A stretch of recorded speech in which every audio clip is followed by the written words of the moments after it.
Ya juga, berarti Tuhan itu ya. Ya itu yang namanya Tuhan. Lalu mulai dulu kiai-kiai ngomong gitu kan saya Islam katanya. Jadi kiai-kiai itu kadang-kadang kalau dakwah pokoknya kabeh itu digawe Tuhan. Beda dengan dakwanya orang-orang mantek. Orang-orang mantek itu kan nggak pernah nyebut Allah. Ini alam khawadis, labudamin muhdis. Meskipun mereka, nah muhdis ini menurut Islam namanya Allah. Tapi sebetulnya kan nggak langsung bilang Allah. Jadi tak kasih tahu, alam raya ini mewujud nggak? Ya mewujud Pak. Bisa nggak sesuatu yang nggak ada menjadi faktor wujudnya yang ada? Ya nggak bisa, namanya nggak ada itu nggak bisa jadi faktor. Nah itu hebatnya ulama-ulama kita ketika mengenalkan Allah itu siapa? Zat yang wajibil wujud. Jadi kita ini kalah pinter be ulama-ulama dulu. Ya alhamdulillah kalahnya sama ulama dulu. Kalau kalah sama ulama sekarang isen Pak. Jadi ulama dulu sudah pinter. Pasti pertanyaan dasar manusia, hadil maujudat itu man khalaqaha, siapa yang menciptakan? Kalau kamu langsung jawab Allah atau Tuhan, mereka pasti tidak nerima. Ya jawab saja, hadil maujudat mesti khalaqaha maujudun. Nah berhubung maujud ini berstatus pencipta, harus super. Nah super ini oleh ulama disebut wajibul wujud atau musabbibul asbab, yang oleh Islam dinamai Allah. Assalamualaikum warahmatullahi wabarakatuh. Bismillahirrahmanirrahim. Rabbi shrah li sadri wa yassir li amri wahlul 'uqdatam min lisani. Allahumma shalli wa sallim wa barik ala sayyidina Maulana Muhammadin wa ala alihi wa sahbihi asma'in. Nama ba'du.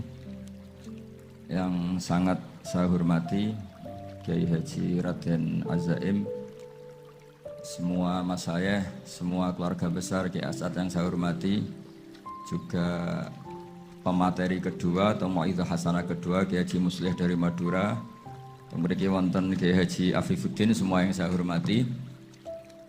Niki saya hadir perjalanan terpanjang karena 1 tahun.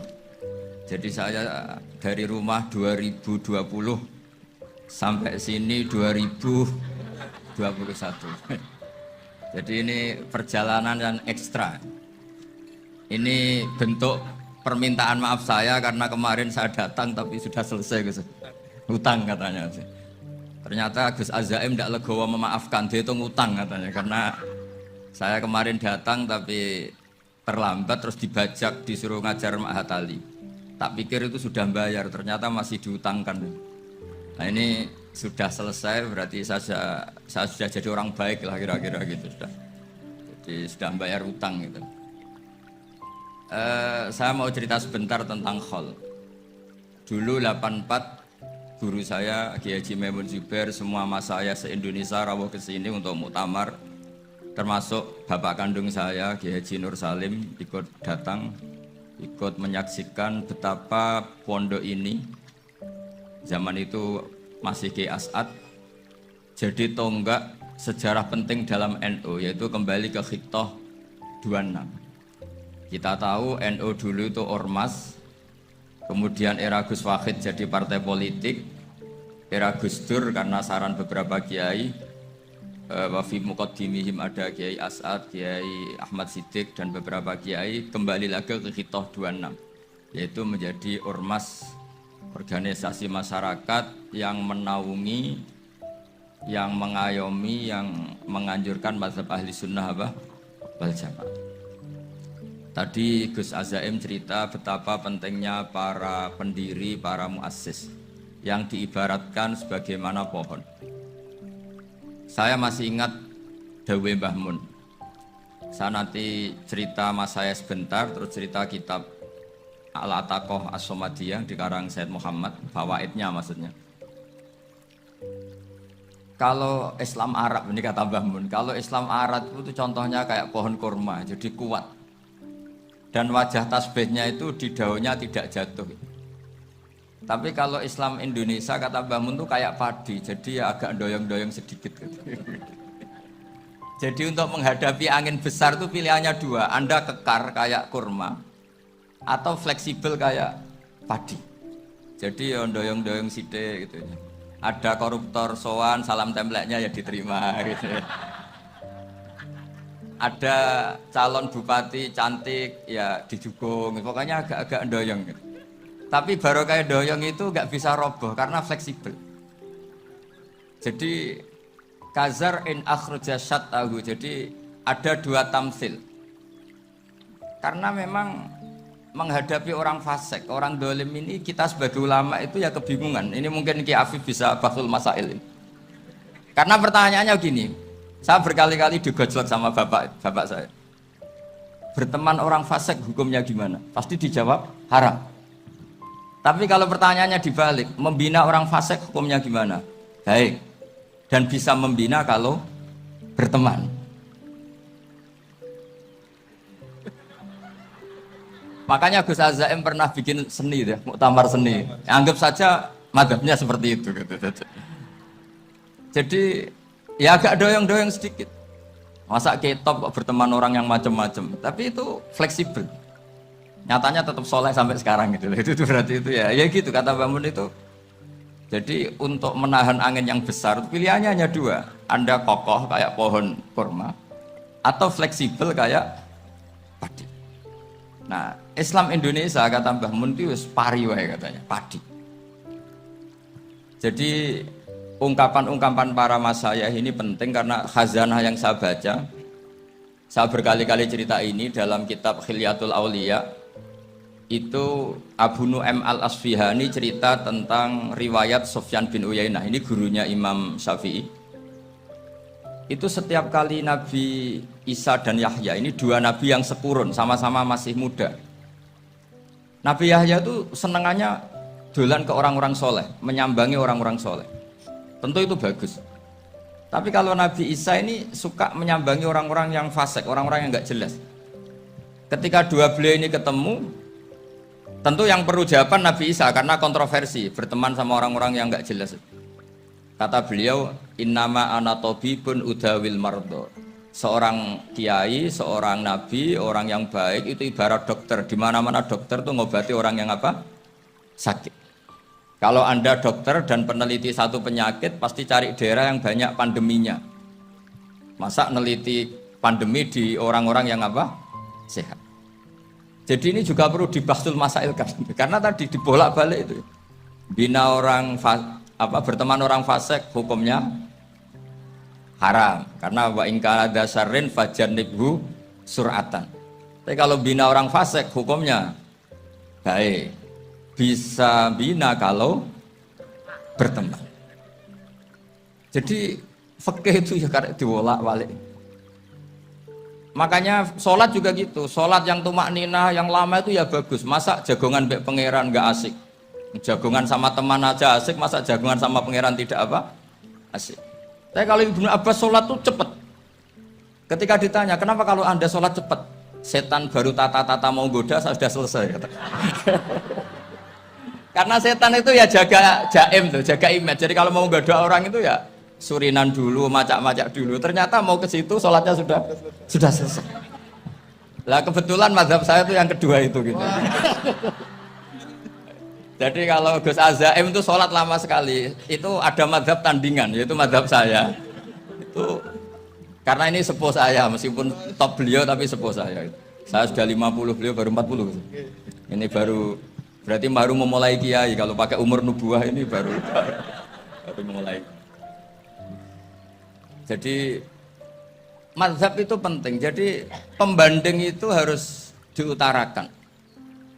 Sehingga dalam fikih manapun itu sebuah madhab itu harus diuji itu lewat pembanding.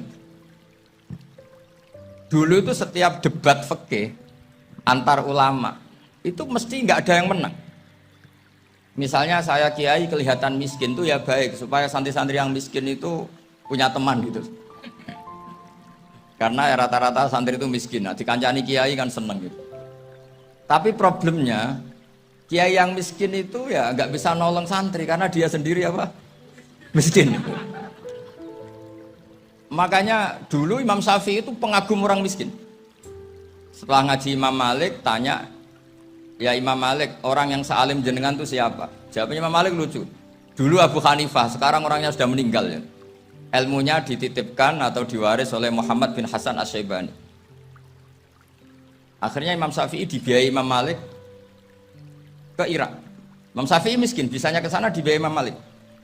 Itu seperti Abuya Said Muhammad masyhur, ini murid beliau. Kalau ada santri boyong kan mesti apa? Disangoni. Disangoni. Ketika datang ke Irak, Muhammad bin Hasan Asyibani itu nata uang, nata emas itu di ruang tamu. Jadi ngitung uang itu di ruang tamu. Miliatan. Ini kaget, ini kiai kok kedonyan kata Imam Syafi'i gitu. Tapi apa kata Muhammad bin Hasan Asyibani? Anda kagum ini, Anda kaget ini. Kalau kamu menyoal orang soleh kaya, ini tak kasihkan orang-orang fasik. Biar dipakai judi, dipakai selingkuh, dipakai maksiat. Jangan-jangan. Harta ini harus tetap di orang soleh. Kalau ke orang fasik, bahaya. Berarti kiai boleh kaya, boleh-boleh. Semenjak itu ada gerakan kiai kudu sugih. Ya ada yang kesampaian, ada yang enggak gitu aja. Tapi karena kalau pakai logika fikih, harta itu fitnah. Oke, seakan-akan harta itu masalah. Tapi kalau ini dikuasai orang dolim, maka masalah besar. Jika orang-orang soleh ini harus juga menguasai harta. Nah, terus lama-lama dikiaskan kekuasaan. Kalau yang kuasain orang fasik, orang tidak sholat, ribet. Akhirnya kiai terus dukung, ya akhirnya ikut politik tadi. Nak menawa bupatinya kena diatur gitu. Diatur kon sholat, orang ngasih proposal, maksudnya diatur keng sholat maksud. Ini cerita-cerita apa logika-logika fikih. Makanya saya sering ngaji kitab-kitab itu, diantara yang saya suka adalah ada dialog besar yang terjadi di antara orang-orang pilihan, termasuk bahkan di antara para nabi dan Tuhan. Jadi unik, Allah sendiri kadang mengajari kecerdasan para nabi itu ya lewat dialog. Masyhur itu, Nabi Ibrahim itu punya ruang khusus untuk sholat dan tidak boleh siapapun masuk situ. Tahu-tahu ada yang sudah di situ. Beliau membuka, kaget. Siapa memberi izin ke kamu yang punya rumah ini?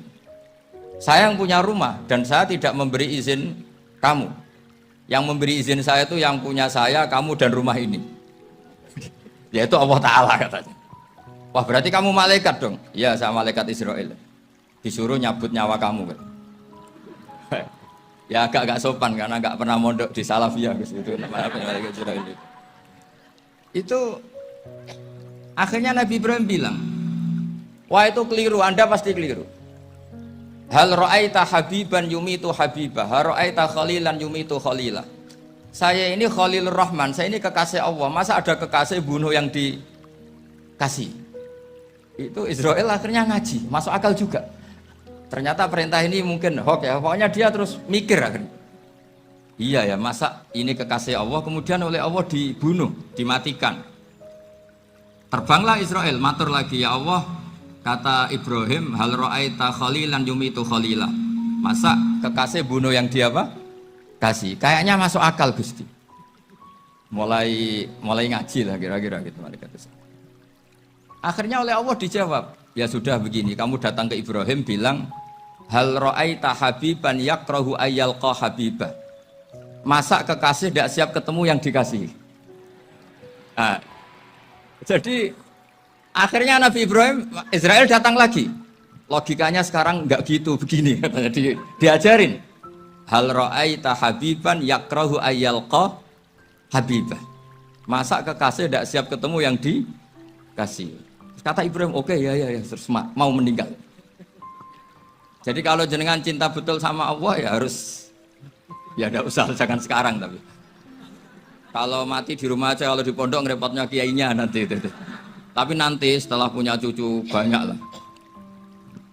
Nah, barokahnya baca ini, dialog-dialog orang pilihan ini akan tersibak. Karena tidak dalam semua kebaikan itu nggak ada logikanya, rata-rata ada logikanya.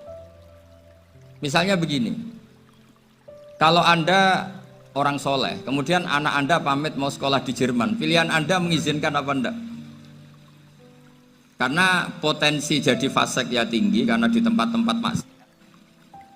Potensi berdakwah dari daerah yang untuk daerah yang tidak ada dai-nya menjadi ada. Itu mesti ulama itu berdebat. Misalnya punya anak pamit mau kembali atau keluarga. Yang satu cara berpikir optimis. Awal ada dai di beberapa negara Eropa itu ya barokahnya imigran, pekerja, mahasiswa. Dan semua itu bumi Allah, harus ada tasbih, harus ada tahmid. Dan itu harus dimulai dari kemauan atau mengizinkan anak asuh kita ke sana. Tapi di sisi yang lain potensi jadi fasik itu tinggi sekali. Mana iman pas-pasan. Nah hal-hal seperti ini itu pasti jadi perdebatan. Dan kita harus menjawab. Dan tadi kayaknya di semua Basul Masail Pondok Salafiyah jawabnya pede semua, nggak ada ragu, nggak ada khilaf. Baguslah kalau pede. Meskipun nanti mungkin ada ulama lain yang cara berpikir apa? Berbeda. Sehingga ini saya cerita ya. Sehingga di kitab-kitab fikih, misalnya saya kok hidup di Bali sudah punya komunitas ngaji.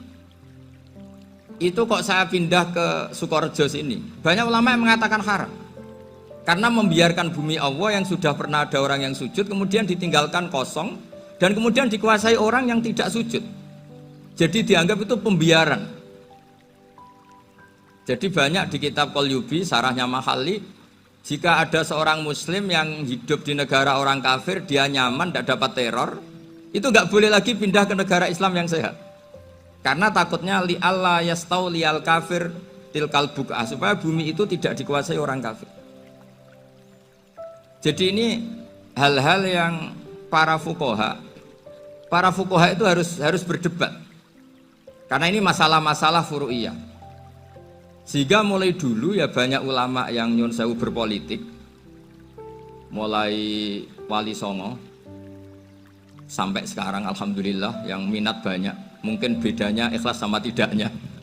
Tapi kalau saya pernah dikeluhin utusan dari ya komunitas. Islam Indonesia itu dulu itu ceritanya banyak yang dari Kamboja. Dari kalau dulu orang cerita itu orang Cempa. Itu setelah di Indonesia besar Wali Songo dan Brawijaya 5 itu sudah mulai oleng. Itu singkat cerita mereka berpikir ingin bikin kerajaan apa? Islam di Demak Mintoro dengan raja pertama yaitu Raden Fatah. Karena Raden Fatah ini putra Brawijaya. Padahal setelah jadi kerajaan ini era cucu sudah konflik, berebut kekuasaan. Akhirnya sampai jadi Jipang, jadi Jogja, jadi Solo dan seterusnya. Tapi kata Mbah Mun itu tetap barokah. Karena orang Islam terus terbiasa mimpin. Sekeliru-keliru sidik, pokoknya orang Islam biasa mimpin. Sehingga zaman Mbah Hashim ya sudah mimpin Masumi, zaman Kiai As'ad pengaruhnya besar, sampai sekarang Kiai-Kiai pengaruhnya besar. Nah barokahnya Kiai-Kiai pengaruh besar ini sampai moral jadi ukuran. Misalnya sekarang ada calon bupati kok nggak sholat, itu pasti kalah. Jadi sholat itu jadi tolok ukur untuk calon apa? Bupati. Meskipun mungkin punya efek pura-pura sholat, tapi nggak apa-apa lah. Sementing moral ini jadi ukuran. Sementara yang di Thailand, di Patani, itu karena dulu pelajarannya tasawuf, itu orang nggak ambisi mimpin dunia. Tahu-tahu dipimpin. Dan akhirnya nyuwun sewu ya saake Islam-Islam yang dulu terlalu tasawuf karena nggak punya pengalaman memimpin, akhirnya lazimnya konsekuensinya hanya dipimpin. Tapi Islam Indonesia beda, karena kulino mimpin itu akhirnya dari orang Islam biasa menjadi Islam yang sholat sampai Islam yang bisa ngaji itu bisa mimpin negara. Tentu yang paling populer dimulai Gus Dur. Jadi ini sesuatu yang barokahnya istihad para kiai. Sementing Islam kulino mimpin. Sehingga di Indonesia itu barokahnya itu, kebaikan itu jadi tolok ukur. Ada orang kok terkenal koruptor atau terkenal nyuwun sewu selingkuh atau terkenal apa itu pasti tidak jadi. Karena moral itu menjadi tolok ukur. Dan itu adalah politik para kiai. Jadi ini saya cerita dan itu negara juga akhirnya untung karena seleksi agama sama negara itu sama-sama kiai ya bilang negara harus dipimpin orang soleh, negara juga bilang seperti itu. Nah, ketokohan-ketokohan para beliau-beliau ini yang mau lah bekerja sama dengan umarok. Kita tahu dulu Pak Harto ya rawuh ke sini ketika Muktamar 84, rawuh ke Kiai As'ad, ketika mau kembali ke Khitoh juga dirembuk oleh ulama dan umarok. Dan akhirnya ini menjadi negara yang alhamdulillah semoga selalu menuju baldatun thayyibatu wa rabbun apa? Ghafur. Nah kemudian di sini saya tabarruk dengan Said Muhammad, gurunya Kiai Haji Azaim. Saya mau cerita tentang amaliyah tadi. Saya sebetulnya nggak niat bacakan bab itu, gara-gara ada khataman jumlahnya banyak saya jadi pusing. Ini panitianya tanya, khatam betul apa enggak? Iya Gus, khatam betul. Tapi kayaknya saya tidak yakin itu. Karena saya ini kan dari pondok tahfidz itu. Biasanya anak khataman itu ya rodok bodoni itu loh. Wes diwaca buanter sing nyemak ya mau ndelok pojoke tok. Mergo kebanteren. Nah, akhirnya lafat-lafat yang di tengah itu enggak di apa? Baca. Tapi ya semoga dimaafkan Allah lah. Yang jelas itu enggak. Tapi saya mau cerita ya. Jadi cara berpikir Said Muhammad ini nanti juga saya teruskan di Ma'had Ali. Ini saya baca ya. Di antara yang diyakini madhab Malikiyah, ini saya baca saja teksnya. Jadi ada riwayat namanya, kalau Said Muhammad bahasakan itu Ataqoh Somadiyah. Kalau di Indonesia kadang orang bilang Al-Ataqoh Al-Kubro, yaitu dengan membaca surat Ikhlas. Di sini jumlahnya hanya 100 kali, Ikhlas 1000 kali. Tadi berapa teman? 700 juta, ini sudah susuk banyak ini. Di sini hanya 40, riwayat lagi 100, 1000. Terus sampean tadi berapa? 800 juta. Wah ini sudah susuk ini. Itu anak cucu sampean pasti masuk surga itu kalau gitu. Ini saya baca, ini kitabnya Said Muhammad. Suratul Ikhlasi wal Itqu minan nar. Akhrajat Tabrani fil Kabir an Fairuz ad-Dailami wa wa Ibnu Uftin Najasi. Waqad khadaman Nabiyya sallallahu alaihi wasallam. Orang ini jadi khadimnya Nabi. Qala Rasulullah sallallahu alaihi wasallam, "Man qara'a qul huwallahu ahad mi'ata marratin fi shalat ghairiha kataballahu lahu bara'atan minan nar." Ini hanya berapa ini? Mi'ata marrah. Berarti kalau satu orang itu cukup 100. Tadi sudah untuk 7 turunan tadi untuk orang berapa? Ya, untuk 7 turunan cukup ya? Cukup. Untuk 7 turunan. Ya, sudah susuk ini, sudah susuk ini. Aduh, ribet ini. Nah ini tak cari pembenarannya, ini supaya keren. Ini di halaman 188 Abwabul Farad. Warwa Ibrahim bin Muhammad al-Khiyari fi fawaitihi an Khudzaifa marfu'an. Man qara'a qul huwallahu ahad alfa marratin faqad ishtara nafsahu minallah. Berarti 100, ada riwayat lagi 1000. Nanti tak carikan lagi yang berapa? 1 miliar. Jangan banyak-banyak. Nah ini saya baca ya. Wa hadzal adatu huwa al-ma'rufu bi ataqatis somadiyah. Wa qad nassa jama'atun mutaakhiril malikiyah ala istihbabi ataqatis somadiyah. Wa haddu ala qiraatiha wa istimaliha. Minhum Asy-Syaikh Abdus Salam Al-Asmar saat terus ini. Jadi kullu haula'i istahabbu ataqatas somadiyah ma'atirafi ba'dihim kal misnawi bisyiddati fi hadisiha i'timadan ala anna hadha minal fadha'il allati yutasahalu fiha faman sa'a yasta'milaha roja'a khusula ma fiha fala ba'sa bidzalik ala syarti alla ya'taqida thubuta dzalika anin nabi sallallahu alaihi wasallam hatta la yaqa fil kitsbi alaihi. Jadi intinya itu silahkan Anda bikin jumlah sesuai versi Anda. Yang penting Anda jangan kampanye kalau itu perintah Kanjeng Nabi Muhammad SAW. Karena kalau kamu atasnamakan Nabi kemudian jumlahnya sampai 800 berapa? 800 juta, berarti Nabi mengajarkan masyakoh pada umatnya. Jadi cukup yang riwayat itu di sini hanya 100 sama 1000. Jadi kalau jumlah tadi untuk 7 apa? Turunan. Jadi kamu harus ditutup dengan doa, ya Allah, semua itu bukan untuk saya tapi untuk 7 turunan. Tolong catat ya Allah. Karena itu.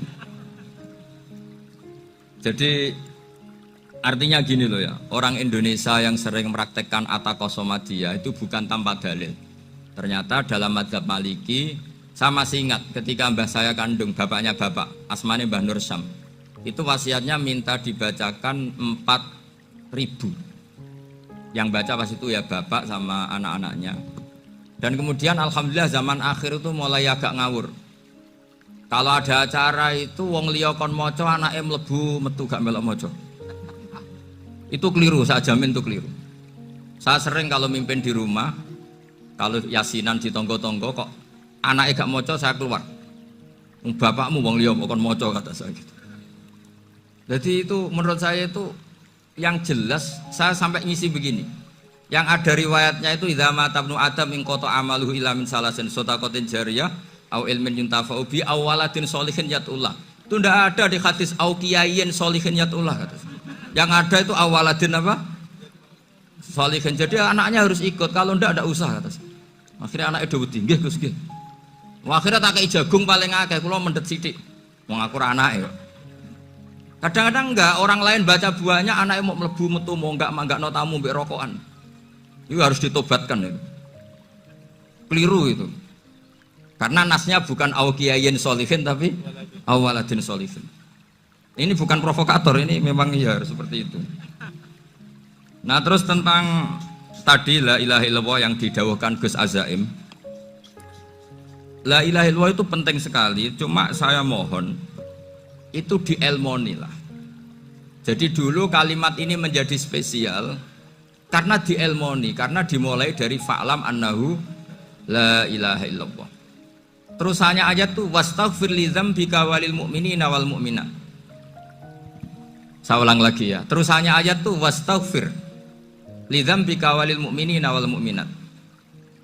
Makanya menurut madhab Sadili, kamu disuruh baca la ilaha illallah dulu, jangan istighfar dulu. Saya ulang lagi ya. Dalam madhab Sadiliyah itu la ilaha illallah dulu, nggak boleh istighfar dulu. Alasannya masuk akal. Orang yang kafir 70 tahun itu sekali baca la ilaha illallah itu langsung yughfar lahum ma qad salaf. Sehingga la ilaha illallah sendiri sudah punya kekuatan supaya dosa kita diampuni. Qul lil ladzina kafaru iyantahu yughfar lahum ma qad salaf. Cara menghentikan kekafiran gimana? Dia melafadzkan la ilaha illallah. Ini kalimat yang begitu saktinya sampai orang yang kafir puluhan tahun itu dosanya semuanya terhapus hanya karena melafadzkan la ilaha illallah. Nah, makanya kata Abdul Hasan As-Sadili wastaghfir li dzambika ay bihadil kalimah. Seseorang sah diistighfar itu kalau melafadzkan la ilaha illallah. Misalnya ada orang kafir mati kafir, sah enggak anak cucunya mengistighfari dia? Tidak sah karena belum melafadzkan la ilaha illallah. Makanya kata Abdul Hasan As-Sadili wastaghfir li dzambika ay bihadil kalimah. Sehingga lafadz ini spesial betul. Tapi kadang-kadang beberapa mursyid cara berpikir lain. Ini kalimat thayyibah harus dibaca orang suci sehingga mendahulukan apa? Istighfar. Untuk supaya pas ngelafadzkan kalimat thayyibah sudah dalam keadaan apa? Suci. Itu juga masuk akal. Tapi secara meyakinkan saya sendiri lebih mengikuti manhajnya Abil Hasan As-Sadili karena alasannya tadi yang kafir puluhan tahun saja langsung luntur dosanya karena melafadzkan la ilaha illallah. Artinya la ilaha illallah sendiri sudah bagian dari istighfar.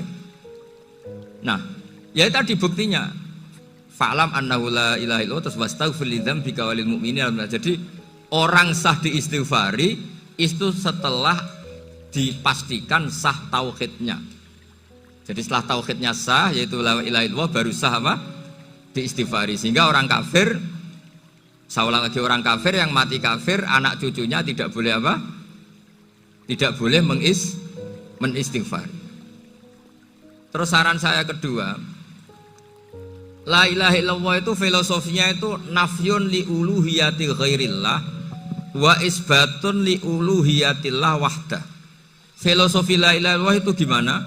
Menafikan semua selain Allah itu tidak Tuhan dan hanya menuhankan Allah semata. Nah itu caranya gimana? Caranya kita harus terbiasa ini karena tadi saya dibilangin panitia ini rata-rata mustameknya atau mustamiatnya ini santri. Caranya gimana? Dilatih pakai logika. Saya berkali-kali cerita kalau ngaji, saya sekaligus kampanye.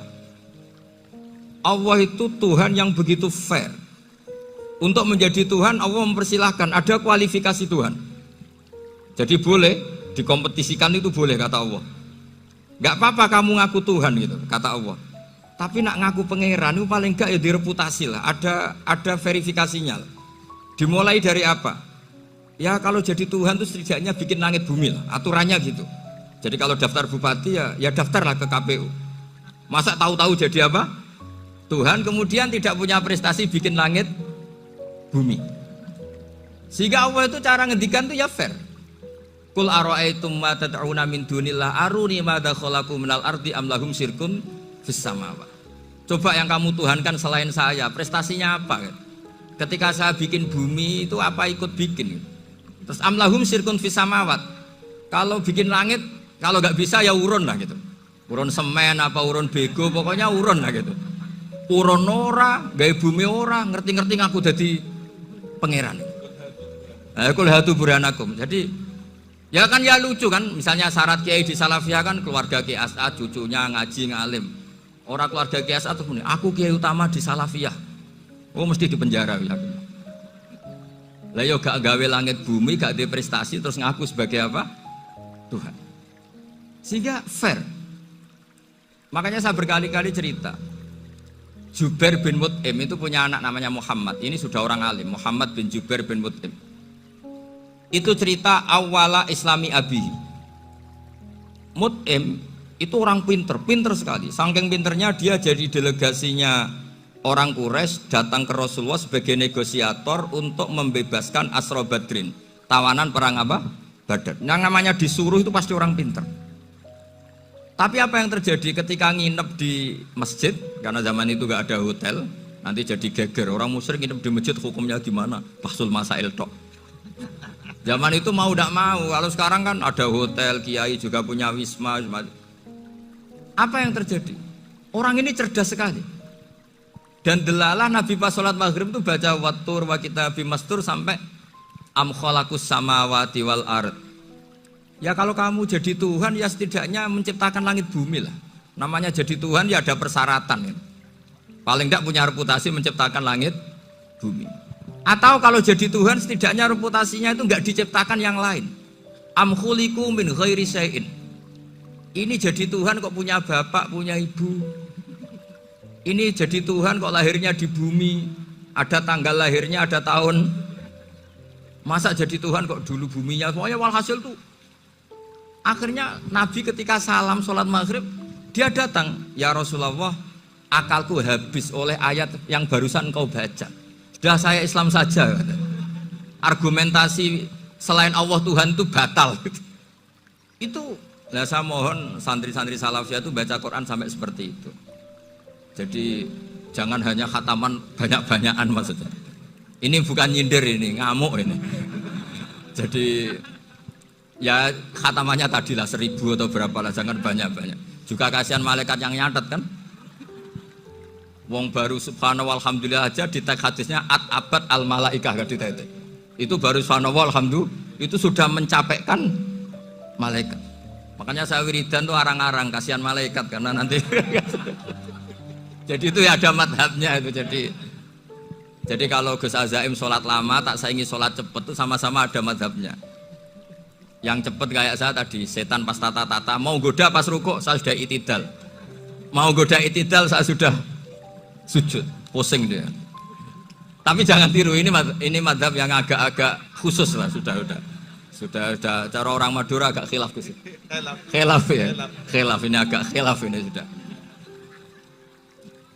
Tapi saya ingin lah, sampean kalau ngaji Quran itu dilatih berlogika. Jadi Allah itu fair, nggak apa-apa kalian ngaku Tuhan tuh nggak apa-apa, tapi tunjukkan prestasi kamu apa. Aruni madza khalaqu minal ardi am lahum syirkun fis samawati. Am khalaqus samawati wal ard.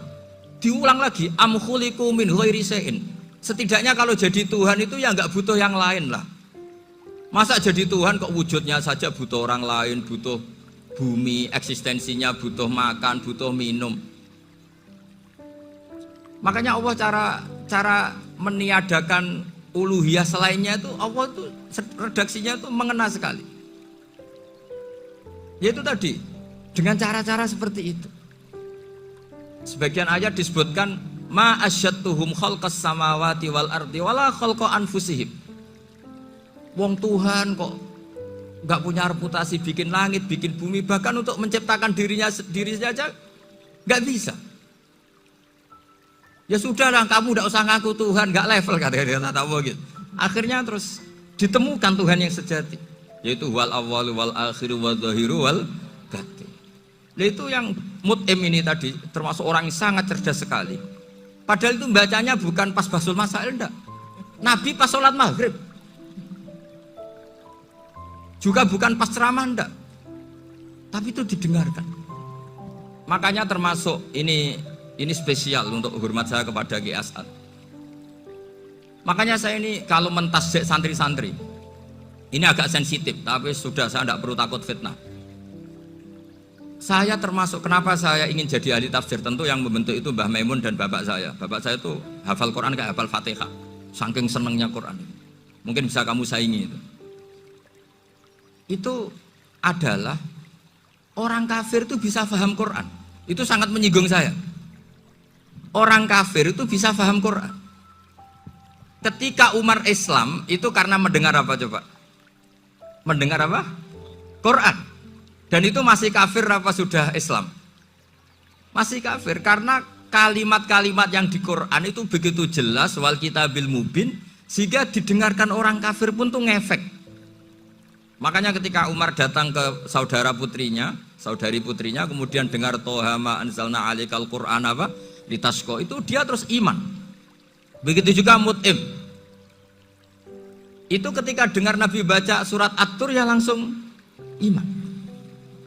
Makanya kata Ibnu Jarir At-Tabari, kamu jangan pernah bilang gini, syaratnya paham Quran itu harus alim, harus gini. Lah nanti berarti orang kafir punya alasan di depan Allah, ya Allah, engkau ngandani kami dengan Quran yang nggak bisa difahami kecuali alim dulu. Lah saya alim gimana? Nggak pernah mondok. Mondok gimana? Saya kafir. Jadi artinya gini loh, kata Ibnu Jarir At-Tabari, Allah tidak mungkin mengatakan gini, ifhamil Quran bima la fahmalaka. Quran itu harus kamu fahami. Sementara orang kafir karena lafadznya Quran khusus gak bisa memahami. Makanya Quran itu dibaca. Itu banyak orang kafir yang menjadi muslim karena mendengar apa? Al-Quran. Padahal kafir. Nah termasuk tadi Muhammad bin Jubair bin Mut'im ini itu menjadi Islam ya karena mendengar Quran. Padahal dia saat itu masih apa? Kafir. Karena tadi logika misalnya nggak paham secara lafadz Arab. Sekarang misalnya nyuwun sewu ada orang ateis. Saya pernah didatangi seorang ateis yang nggak percaya Tuhan. Saya mau Islam Pak Ba, asal Anda bisa menjelaskan Tuhan itu siapa. Coba Quran dibaca secara makna, tidak secara lafadz tapi secara makna. Begini misalnya, ada orang ateis datang ke saya, Pak Bah, saya mau Islam, asal Anda bisa menjelaskan Tuhan itu siapa. Terus saya tanya, ini ngajak goblok-goblokan apa pinter-pinteran, kata saya. Terus dia jawab, ngajak pinter-pinteran Pak, saya ini doktor katanya. Maksudnya di akademiknya dia doktor, mungkin jurusan matematika atau apa, tapi di ketuhanannya jeblok. Terus tak tanya, kalau ini ada kertas, kamu suka ada rumusnya apa suka ada? Ya suka ada rumusnya. Kenapa ada kertas? Ya karena ada yang bikin. Nah kira-kira berstatus membikin atau membuat itu sesuatunya maujud apa enggak? Ya pasti maujud lah, pasti ada. Ya sudah, anggap Tuhan itu adalah sebab dari semua yang ada. Masa alam yang seperti ini, langit dan bumi ini maujudat, kemudian kamu katakan kholaqohal adam, bahwa alam raya yang maujud ini diciptakan oleh ketiadaan. Ya juga, berarti Tuhan itu ya. Ya itu yang namanya Tuhan. Lalu mulai dulu kiai-kiai ngomong gitu kan saya Islam katanya. Jadi kiai-kiai itu kadang-kadang kalau dakwah pokoknya KBU digawe Tuhan. Beda dengan dakwahnya orang-orang mantek. Orang-orang mantek itu kan nggak pernah nyebut Allah. Ini alam khawadis, labuda min muhdis. Meskipun mereka, nah muhdis ini menurut Islam namanya Allah, tapi sebetulnya kan nggak langsung bilang Allah. Jadi tak kasih tahu, alam raya ini maujud nggak? Ya maujud Pak Pak. Bisa nggak sesuatu yang nggak ada menjadi faktor wujudnya yang ada? Ya nggak bisa, namanya nggak ada itu nggak bisa jadi faktor. Nah itu hebatnya ulama-ulama kita, ketika mengenalkan Allah itu siapa? Zat yang wajibil wujud. Jadi kita ini kalah pinter ulama-ulama dulu. Ya alhamdulillah kalahnya sama ulama dulu. Kalau kalah sama ulama sekarang isen. Jadi ulama dulu sudah pinter. Pasti pertanyaan dasar manusia, hadil maujudat itu man khalaqaha, siapa yang menciptakan? Kalau kamu langsung jawab Allah atau Tuhan, mereka pasti tidak nerima. Ya jawab saja, hadil maujudat mesti khalaqaha maujudun. Nah berhubung maujud ini berstatus pencipta, harus super. Lah super ini oleh ulama disebut wajibul wujud atau musabbibul asbab. Yang oleh Islam dinamai Allah. Tapi kita langsung ngomong Allah, mesti aja bingungkan kan bagi yang bingung maksudnya. Ya saya mohonlah kalimat-kalimat la ilaha illallah itu diamatilah, diresapi sampai seperti penjelasan saya ini, sehingga punya kualitas ilmu.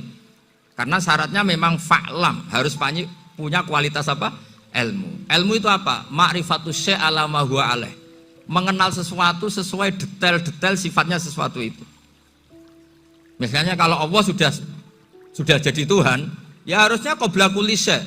Masa Tuhan sama yang dituhani wujudnya dulu yang dituhani? Ditemukanlah sifat awal atau qadim. Makanya benar Gus Azaim tadi, kalau sudah bertauhid harus hafal akidah berapa khamsin. Dimulai apa? Wujud. Kenapa harus dikatakan wujud? Karena alam raya ini kadung maujudat. Hadhil alam maujudun. Masa maujudun khalaqahul adam? Masa maujudat khalaqahul adam? Nah itu yang disebut am khuliqu min ghairi syai'in am humul khaliqun. Jadi saya mohon semohon-mohonnya, cobalah tradisi-tradisi lihat baru ayat ini dihidupkan lagi, sehingga kita baca Quran itu sekaligus menjadi orang yang sangat argumentatif. Karena Quran adalah qul falillahil hujjatul baligh. Dilatih. Jangan bosan, dilatih. Makanya kalau saya baca ayat-ayat seperti itu, cek fair Allah itu. Fair betul. Gak apa-apa saya punya pesaing kata Allah, tapi yang imbang dong. Pas aku gawe langit ya bantulah. Atau ada langit tandingan lah kira-kira gitu. Kalau saya bikin bumi ya ada bumi. Nah misalnya sekarang orang Cina bikin matahari, materinya dari mana coba? Dari yang sudah ada sekarang kan? Tetap saja agak ikut bikin kan? Tapi kalau Allah bikin langit bumi minal adam minal wujud. Kalau mereka paling rekayasa yang sudah wujud di otak-atik. Nah harus sampai seperti itu. Sampai kata Gus Azaim kul hatu apa? Burhanakum tadi. Jadi ini cara-cara kita untuk menguatkan iman. Aruni madza khalaqu minal ardi am lahum syirkun fis samawati. Terus kata Allah, itu nih bi kitabim min qabli hadza au asaratim min ilmin. Kalau kamu enggak setuju teori ini kata Allah, cari kitab suci versi Anda. Aturan jadi Tuhan itu apa coba? Ya tetap saja semua kitab suci akan mengatakan di mana-mana Tuhan itu pencipta langit dan bumi. Jangan yang lahir di bumi jadi Tuhan. Jangan Lata Uzza jadi Tuhan. Jangan karena sakti jadi Tuhan. Nah ini di sini pentingnya ilmu balaghah, ilmu mantek yang alhamdulillah di pondok-pondok kita masih diajari. Makanya kata mantek sebetulnya ilmu akal hanya menemukan hadil maujudat khalaqaha maujudun. Nah yang maujud ini siapa? Ya wajibul wujud. Nah kemudian Islam menamai ini Allah Subhanahu wa ta'ala. Makanya ulama dulu itu kalau ngendikan Allah itu siapa? Zat sing wajibul wujud. Itu filosofinya luar biasa. Karena dengan seperti ini bisa menafikan teori ateisme bahwa alam raya ini diciptakan oleh ketiadaan. Makanya saya bilang tadi, ngajak goblok-goblokan apa pinter-pinteran gitu.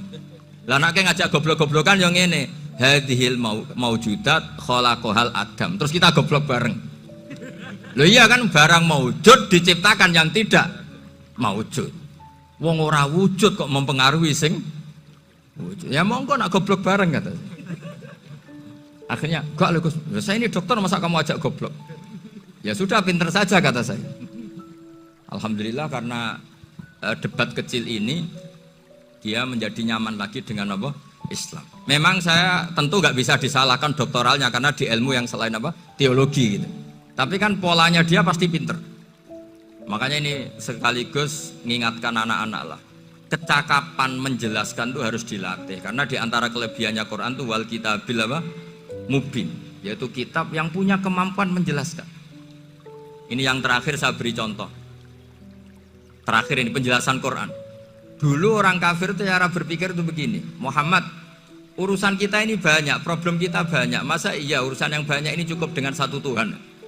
Kalau problem banyak ya Tuhannya harus banyak. Ada Tuhan pohon, Tuhan hujan. Ya kayak Cina itu ada Dewi Kuan Im keberuntungan, ada yang sial, yang pokoknya diurus yang banyak lah. Maka mereka bilang aja'alal alihata ilaha wahida inna hadza la syai'un ujab. Ini aneh, urusan banyak kok Tuhannya satu, ini aneh lah. Tapi Nabi secara sabar, dan yang diomongnya orang kafir, tidak anak Mahatali, orang kafir. Jadi nanti kalau anak Mahatali gak paham Quran, kebangetan, orang kafir saja paham. Akhirnya Nabi secara santai, secara rileks memberi penjelasan gini. Kalau Anda menjadi buruh, kalau orang Arab dulu bilang abdan, kamu suka nggak punya majikan banyak, perintahnya beda-beda, semuanya memaksa kamu untuk nurut. Sama punya majikan satu yang baik.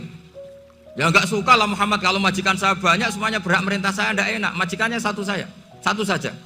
Terus kata Nabi, Tuhanmu itu majikan kamu. Kalau Tuhannya banyak, kamu bingung, nanti perintahnya banyak. Akhirnya mereka paham. Dan itu segampang itu Allah memberi penjelasan. Daraballahu masalah rojulan fihi syuraka umutasyakisuna wa rajulan salamal lirajul hal yastawiyani masalah alhamdulillah. Langsung diberi analogi. Kalau kamu jadi buruh, punya majikan banyak yang perintahnya beda-beda. Kemudian jadi buruh yang majikannya satu, kamu milih mana? Ya milih satu Muhammad. Ya sudah. Kalau Tuhannya banyak, perintahnya banyak, kamu juga bingung. Langsung menjadi faham. Nah, ketika ada orang tidak ikhlas, Nabi cara memberi penjelasan juga gampang. Misalnya saya dikasih uang Gus Azaim 1 juta. Kemudian matur nuwun saya sama Pak Afif, aneh enggak? Saya ini orang aneh enggak? Orang aneh enggak? Itu Nabi kalau mencontohkan orang tidak ikhlas gitu. Kata Rasulullah, orang tidak ikhlas itu sebagaimana orang beli budak. Min kholisi malih, budak itu dibeli dari uangnya sendiri. Kemudian fa'amila hadal abdu, budak ini kemudian bekerja dan aktohullatahu, hasilnya dikasihkan sama orang lain. Terus Nabi memberi percontohan, ayasurrukum ayyakuna abdukum kadzalik. Apa kamu suka kalau budak kamu seperti itu? Dulu orang-orang dulu kan beli budak untuk disuruh bekerja, terus disuruh setor apa hasilnya. Jadi budaknya kamu yang beli, yang biayai. Kalau sekarang mungkin nggak ada budak, gini lah. Saya nyuruh Zaid, tak kasih mobil, tak kasih bensin, tak kasih uang jalan supaya narik angkot. Hasilnya disuruh ngasihkan saya. Ternyata dikasihkan orang lain dan matur nuwun sama orang. Kamu suka punya budak seperti itu? Ya tidak suka ya Rasulullah. Ya ibaratnya seperti itu. Bumi yang bikin Allah, nyawa kamu yang bikin Allah, semua fasilitas dari Allah. Kemudian kamu menyembah selain Allah. Segampang itu. Dan Nabi telaten sampai dulu yang mayoritas orang kafir menjadi mayoritas Muslim, dan semuanya tanpa paksaan, la ikroha fiddin, karena qad tabayyana rusdu minal ghayy. Nah, cara tabayyana gimana? Yaitu punya kemampuan menjelaskan. Wal kitabil apa? Mubin. Ini makanya saya mohon lah, ini saya mohon semohon-mohonnya anak-anak ini kan kader-kadernya Mbah Samsul Arifin, Mbah As'ad, Gus Fawaid, sekarang Gus Azaim, semuanya harus punya kemampuan wal kitabil apa? Mubin. Sehingga diantara sifatnya Nabi itu fatonah, punya kecerdasan. Nabi itu gak pernah debat kalah, itu meskipun sudah terdesak gak pernah kalah. Pernah Nabi itu ngendikan la adwa wala tiarata, tidak ada penyakit menular. Ada orang yang mungkin kurang suka iseng, ada onta yang sudah gudiken dijejerno sama yang waras, ternyata yang waras jadi gudiken. Akhirnya Nabi diundang lah kira-kira gitu. Ya Rasulullah, kata engkau gak ada penyakit menular. Tapi ini onta yang gak gudiken tak jejerkan yang gudiken ikut gudiken. Berarti kan menular. Nabi santai jawab, faman jarrobal awal. Lalu yang pertama gudiken ketularan siapa katanya. Wah kalau ini asli Nabi, ya sudah seperti itu. Jadi ngiranya dia menang karena yang gudikan pertama nulari yang kedua. Ternyata Nabi tanyanya lagi, faman jarrobal awala, yang gudikan yang pertama siapa? Oh ini asli ya, maksud saya itu. Jadi Nabi itu gak pernah kalah. Karena Nabi punya apa? Fatona. Jadi saya mohon, ya tadi makanya ini efeknya tuh khatamannya gak boleh banyak-banyak ya. Maksud saya kalau musim khataman ya gak apa-apa, khataman banyak-banyak. Tapi kalau gak musim khataman ya musim-musim tadabbur gitu. Tapi kalau ini musim khataman gimana monggo lah. Cuma saya kok kasihan malaikatnya tadi itu. Ya ngoten mawon, minta maaf. Assalamualaikum warahmatullahi wabarakatuh.